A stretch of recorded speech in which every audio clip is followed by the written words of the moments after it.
Olá!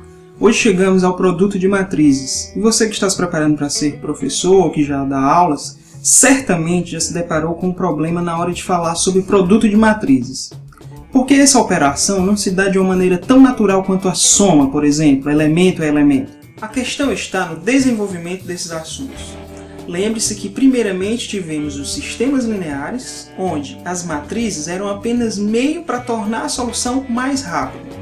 Só no século XVII é que tivemos o desenvolvimento da teoria matricial. E a multiplicação de matrizes, especificamente, ainda é uma herança da manipulação de sistemas. Por quê? Hoje nós vamos ver o conceito de produto interno, que é a multiplicação de linhas por colunas, vetores linhas por vetores colunas. E essa é uma outra maneira de escrevermos uma equação linear, se considerarmos como vetor linha os coeficientes e o vetor coluna as variáveis. Fazendo esse produto, termo a termo, temos o primeiro membro de uma equação linear. Se temos a equação linear, podemos então transpor essa ideia para sistemas lineares. E aí que começa a definição de produto de matrizes, que na verdade será uma generalização dessa manipulação usando o produto interno. Vamos começar pelo conceito de produto interno. Vamos considerar aqui um vetor linha, uma matriz que só tem uma linha, e um vetor coluna. Perceba que ambos devem ter o mesmo número de elementos. Aqui temos uma matriz que tem uma linha e n colunas, e aqui ela só tem uma coluna e n linhas. Então, perceba que a quantidade de elementos nos dois objetos é a mesma. Então, definimos o produto interno de um vetor linha por um vetor coluna nessa ordem como o produto elemento a elemento dos objetos envolvidos. Aqui temos uma ilustração, um vetor linha com 4 elementos, um vetor coluna também com 4 elementos. Então, o produto interno entre L e C vai ser simplesmente a seguinte expressão: 3 vezes 2, mais 4 vezes menos 1, mais menos 5 vezes 5, mais 8 vezes 1. Quando resolvermos essa conta, obtemos menos 15. Então, perceba que o produto interno entre um vetor linha e um vetor coluna é um escalar. E o conceito de produto interno está intimamente ligado ao conceito de equação linear. Lembrando que uma equação linear é uma expressão desse tipo, vemos aqui que no primeiro membro temos exatamente o produto escalar do vetor linha formado pelos coeficientes da equação e o vetor coluna formado pelas variáveis. Esse resultado, como já vimos, é um escalar, igual a b. E podemos ainda denotar da seguinte forma: A0 vezes x igual a b, onde A0 é o vetor linha, o x é o vetor coluna das variáveis, e como esse resultado é um escalar, ele está dando igual aqui ao termo independente da equação dada. Neste exemplo, temos a equação 2x1 menos 4x2 mais 7x3 igual a 1. Veja que esse primeiro membro pode ser expresso como um produto interno entre a matriz linha, formada pelos coeficientes, 2 menos 4, 7, e a matriz coluna, formada pelas variáveis. Esse resultado é igual ao escalar 1. E se podemos relacionar produto interno e equações lineares, obviamente podemos relacionar produto interno com sistemas lineares. Lembrando que a forma geral de um sistema linear é dada da seguinte forma. Aqui temos envolvidos a matriz dos coeficientes, as variáveis e os termos independentes. Se considerarmos apenas a matriz dos coeficientes de um sistema na forma geral, vamos denotar cada linha dessa matriz da seguinte forma: o A relativo à própria matriz, 1, asterisco. O 1 diz respeito à linha e o asterisco diz que a coluna está variando, ou seja, aqui estamos percorrendo os elementos da primeira linha, aqui os elementos da segunda linha e assim por diante. Dessa forma, o sistema pode ser escrito da seguinte forma: cada equação nada mais é que o produto escalar entre uma linha da matriz dos coeficientes, todas as linhas no caso, cada uma delas multiplicada pelo vetor coluna das variáveis. E como esse resultado é um escalar, ele é igual ao termo independente em cada equação. Podemos também usar essa notação aqui, que diz o seguinte: você está fazendo aqui o produto de cada linha da matriz pelo vetor coluna x, que é o vetor que representa variáveis. Esse resultado, né, cada linha pelo vetor coluna, cada produto desse, produto interno, produz um escalar, no caso, os termos independentes do sistema. Vamos considerar o seguinte exemplo de um sistema que tem duas equações e três variáveis. Aqui temos a matriz dos coeficientes desse sistema, e estamos representando as duas linhas com a notação que introduzimos anteriormente, a primeira linha da matriz dos coeficientes e a sua segunda linha. O vetor coluna x representando as variáveis. Então, esse sistema é representado, pelo menos aqui, o primeiro membro de cada equação, pelo produto escalar entre cada linha da matriz e o vetor coluna. Então, veja que o primeiro membro aqui é fazer o produto interno entre essa linha, a primeira linha do sistema, e a matriz, que é o vetor coluna das variáveis. Então, temos 2x1, 3x2 menos x3. Aqui está. E a segunda equação da mesma forma. O produto interno entre a segunda linha e o vetor coluna que representa as variáveis. E cada produto interno mencionado é igual a um escalar, no caso, os termos independentes do sistema dado. Você já deve ter observado que num sistema com m equações e n variáveis, acontece o seguinte: a matriz dos coeficientes ela vai ter ordem m por n, dadas as equações e as variáveis. O vetor coluna que representa as variáveis, obviamente, vai ser n por 1, pois temos n variáveis no sistema. E o vetor coluna b, que representa os termos independentes, vai ter ordem m por 1, já que temos m equações. Então, aquela notação que introduzimos de fazer uma espécie de produto entre uma matriz, a matriz dos coeficientes, e o vetor coluna das variáveis, observe que as ordens têm aqui uma coisa em comum, que é o número de colunas da matriz dos coeficientes igual ao número de linhas do vetor coluna x, que representa as variáveis.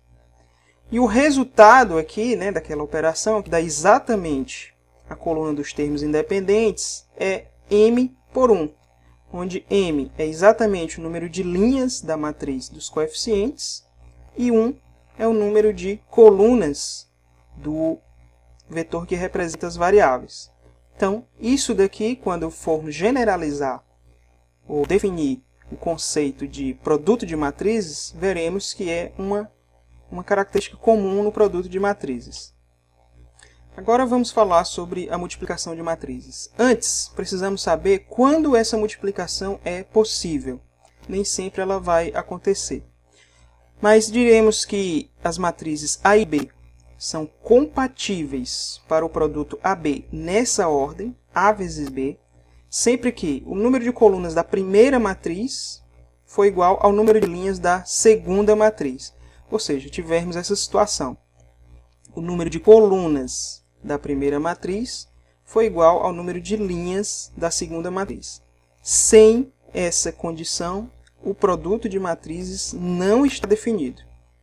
Considerando as matrizes A e B compatíveis para o produto AB, essa multiplicação vai ser basicamente formada por produtos internos entre as linhas da primeira matriz e as colunas da segunda matriz. Isso produzirá uma nova matriz, onde cada posição na nova matriz será o resultado de um produto interno, de uma linha da primeira por uma coluna da segunda. Os produtos internos que geram a matriz resultante, A vezes B, são realizados de maneira sistematizada, da seguinte forma. Considere, por exemplo, este elemento que se encontra na primeira linha, primeira coluna.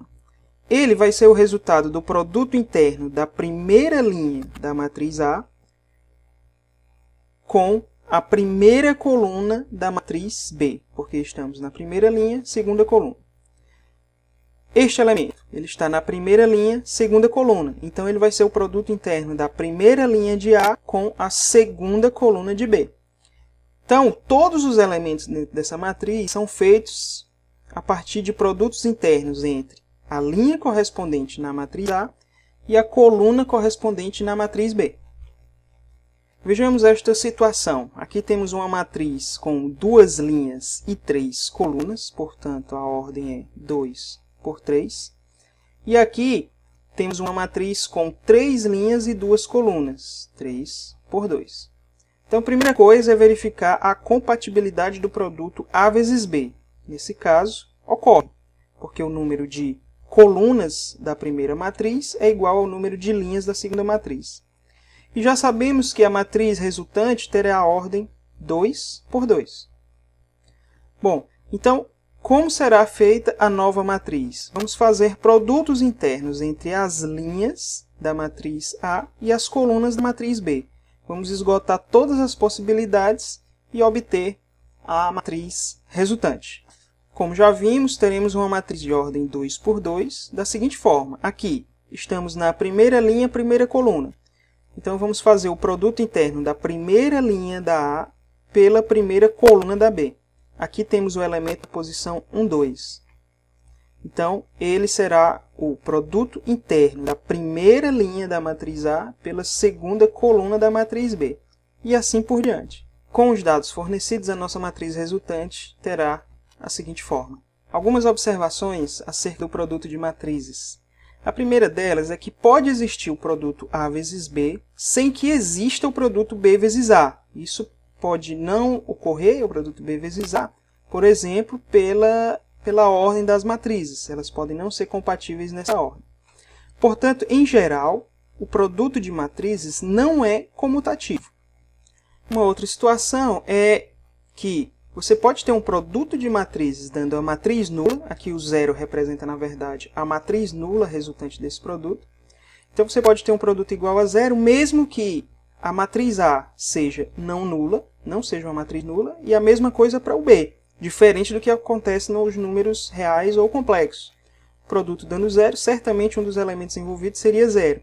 Mas no caso de matrizes, isso pode acontecer. Por exemplo, considere essas duas matrizes, A e B. Veja que a A é não nula, temos um elemento que não é 0.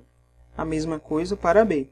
No entanto, quando esse produto é realizado, obtemos a matriz nula. Portanto, um produto dando o elemento nulo do conjunto das matrizes, mas nem o primeiro elemento do produto é 0, nem o segundo elemento do produto é 0. Uma outra situação que não ocorre para as matrizes é a lei do cancelamento. Considere as 3 matrizes A, B e C nesse formato. Quando realizamos o produto A vezes B, obtemos a matriz formada só por 4. A mesma coisa ao realizarmos o produto A vezes C, todo mundo igual a 4. Então veja que esses dois produtos, A e B, A vezes B e A vezes C, deram exatamente iguais. Mas, embora esse resultado seja igual, não podemos cancelar a matriz A, mesmo ela sendo não nula. A matriz A, lembre, era formada só por uns. Então, a lei do cancelamento não é válida para matrizes, pois, nesse caso, se cancelássemos a matriz A, teríamos B igual a C, que seria um absurdo, já que a matriz B é um tanto quanto diferente da matriz C. E definida uma operação, naturalmente, seguem-se as propriedades. No caso do produto de matrizes, diferentemente da soma, nem todas as propriedades que vêm diretamente da soma de números reais ou complexos vão se transferir para as matrizes. Por exemplo, no caso da distributividade. Para matrizes, nós temos 2 tipos de distributividade. A distributividade à esquerda e à direita. Aqui, você tem um produto de uma matriz por uma soma de matrizes.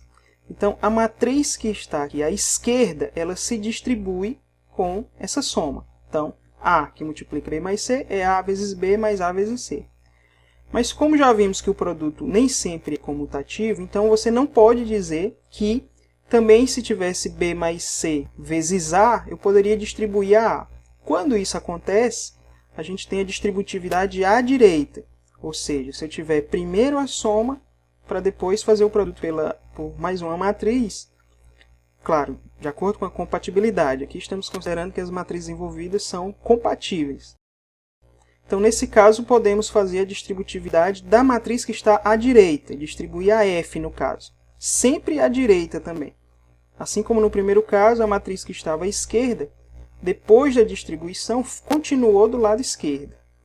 Relembrando que o produto de matrizes, em geral, não é comutativo. Por isso, a ordem aqui dos fatores deve ser preservada.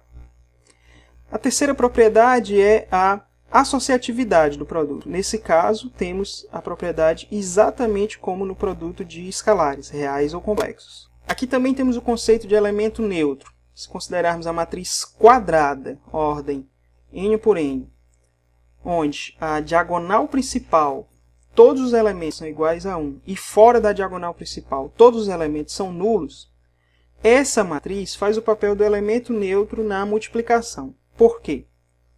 Porque sempre que você pegar uma matriz compatível com a matriz IN, que é a matriz identidade, esse resultado será exatamente a própria matriz. Portanto, a matriz identidade é o elemento neutro da multiplicação de matrizes. E já que falamos em produto, nas situações onde houver compatibilidade, é possível falar em expoentes. No caso, assim como nos escalares, reais ou complexos, uma matriz elevada a zero vai ser o elemento neutro da operação produto. No caso, a matriz identidade. Quando tivermos aqui matrizes quadradas, podemos falar também em uma potência da matriz A. A elevado a n nada mais é do que você multiplicar A pela matriz A n vezes. Também podemos falar em soma de expoentes quando tivermos a mesma base, no caso a mesma matriz. E também, se tivermos potência de potência, podemos repetir a base e multiplicar os expoentes. Veja que essas propriedades são idênticas às propriedades dos escalares, mas aqui temos que levar em conta quando vai ser possível realizar essas operações de acordo com a ordem da matriz envolvida. Já com relação às transpostas, tanto transposta quanto conjugada transposta, temos as seguintes propriedades envolvendo o produto. Se quisermos saber a transposta de um produto, esse resultado é equivalente a fazermos o produto das transpostas, só que na ordem reversa. Por que na ordem reversa? Lembre que as matrizes A e B são compatíveis de acordo com a ordem delas. Então, quando vamos tomar aqui as transpostas de cada matriz, veja que o que era linha passa a ser coluna na B e a mesma coisa para A. Portanto, o produto B vezes A passa a ser compatível se considerarmos as transpostas. Se não considerássemos as transpostas, obviamente que esse produto poderia não ser compatível. A mesma coisa para a matriz conjugada transposta. A conjugada transposta do produto é o produto das conjugadas transpostas na ordem reversa, e isso, repito, levando-se em conta a ordem das matrizes envolvidas. Para vermos um outro resultado envolvendo o produto de matrizes, vamos relembrar o que é o traço de uma matriz. Dada uma matriz quadrada A, o traço dessa matriz nada mais é do que a soma dos elementos da diagonal principal. E o interessante é o seguinte, se tivermos duas matrizes, agora A e B, não necessariamente quadradas, mas compatíveis tanto para o produto AB, veja que aqui, se fizermos o produto AB, esse produto é realizável, e se fizermos também B vezes A, também é realizável. Portanto, essas duas matrizes são compatíveis para o produto AB e para o produto BA. Esses dois produtos podem até não serem iguais, mas ambos são possíveis de realizar. Então, se tivermos duas matrizes dessa forma, calcular o traço de A vezes B é a mesma coisa que calcular o traço de B vezes A. O interessante aqui do resultado é que a matriz A vezes B pode ter ordem diferente da matriz B vezes A. Nesse caso, a ordem da matriz A vezes B seria M por M, e da matriz B vezes A seria N por N. Duas matrizes de ordem diferente, mas os traços desses dois resultados são iguais. No próximo vídeo vamos continuar tratando de manipulações com matrizes, falando dessa vez de matrizes inversas. Até lá!